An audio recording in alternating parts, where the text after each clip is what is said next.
Hello, good evening. Good evening, Newfoundland. Ito, Monday. Time check no? 7:16 dito sa amin sa Pilipinas, mga siguro alas 6 na ng umaga. Okay, ito ang sumalubong sa akin sa gabi ngayon. Nako, ito po siya. Nag-i-snow. Nag-i-snow. Ayan.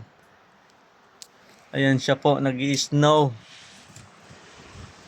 Sana bukas, pang morning ako bukas sana, walang ganyan kasi ang hirap pumasok. Yan, ang lakas. Ito yung sasakyan kanina nandiyan, daming yelo na. Yan, tinan mo. Lakas ng hangin tapos snow. Yan. First time. Kaya pa ano muna, pangiti-ngiti, pasaya-saya, effect muna kasi first time. Ngayon, ganito munang ginagawa ko, nag-i-enjoy pa ako. Sa mga susunod na ewan ko lang.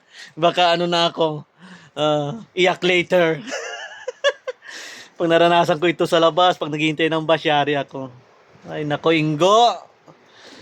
Ingo, ano kasing ginagawa mo rito na ang gandang-ganda ng buhay mo sa sukat?